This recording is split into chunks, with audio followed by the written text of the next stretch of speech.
Sean Kernan. What are some good stories on bullying? George was a scrawny boy in an unfortunate and recurring nightmare. On this day, he was walking down the bus aisle to find a seat. Behind him, an older and larger classmate lurked. Suddenly, he pulled George's pants down to his ankles. There was a cacophony of laughter as George rushed to pull his pants up, turning to see his crush staring at him dead-faced. In another instance, the bully threw George's head into the wall and pinned him down into his seat like a feral animal. And if this wasn't enough, the bully was handsome and athletic. The person ruining George's life was popular and beloved by all girls. The bully was unrelenting, and things eventually came full circle. Fearing he'd be seen as weak, George never tattled on the bully. He stoically took the abuse. However, during one drive home, the bully punched him in the face, nearly knocking him out. It gave him a swollen black eye. His parents freaked out and forced him to reveal what had been happening. They now understood his depression and bad grades. George's father resolved he would speak with the bully's dad. He drove to their house. The two met and spoke of the matter. George's father urged the man to talk with his kid. It didn't work. George was small, but he'd always been a fighter and full of pride. He kept fighting back and lost every time. Eventually, the bully got tired of picking on him and moved on to an easier target. Yet it wasn't the last time the bully saw George. 2 decades later, a surprise run-in. George has now been a UFC champion for years, handing beatdowns to world-class wrestlers and elite kickboxers. By the end of this run, he would defend his title 9 times and be considered by some the greatest MMA fighter of all time. He is on billboards all over Canada and renowned for his athleticism, throwing Van Damme-esque high kicks and lunging Superman punches.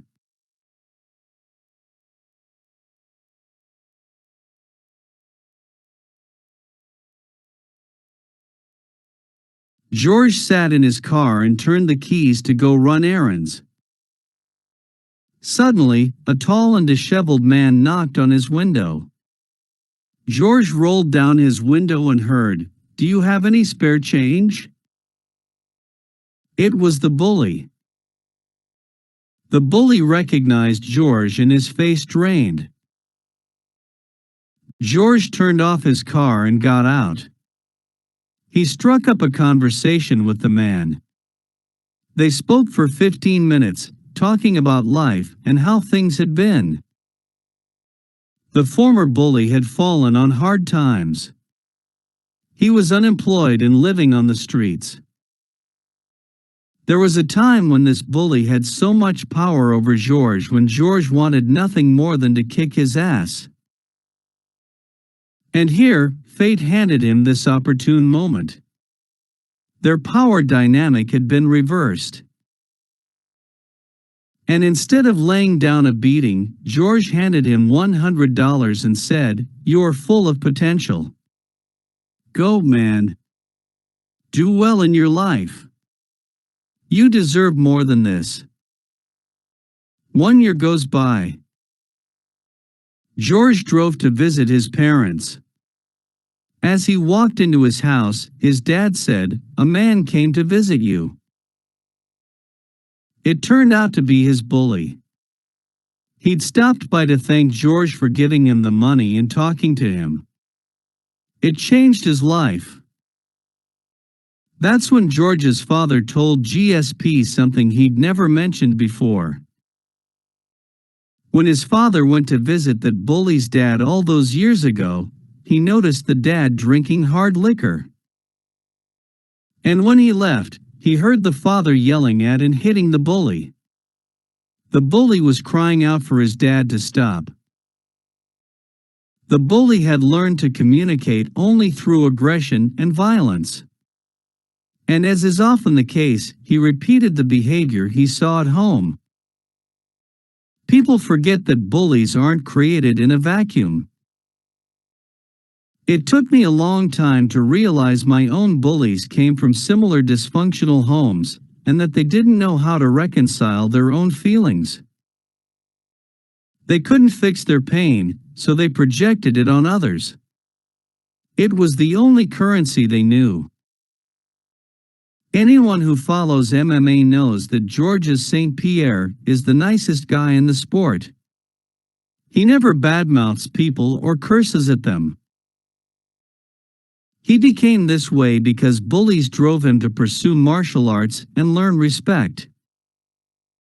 Georges said at the time, "I wanted to kill him. He was a terrible person." It wasn't until later I realized, like most people, he was good on the inside. George's story exemplifies the power of forgiveness over vengeance. When we choose to forgive, we choose to be free. When we latch onto grudges, we poison ourselves from within.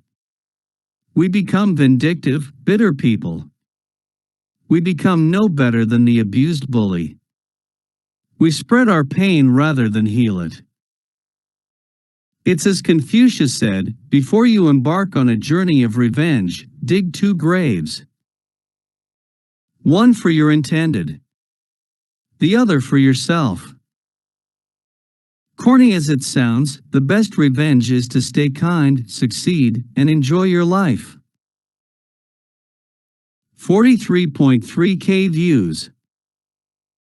View 2,459 upvotes.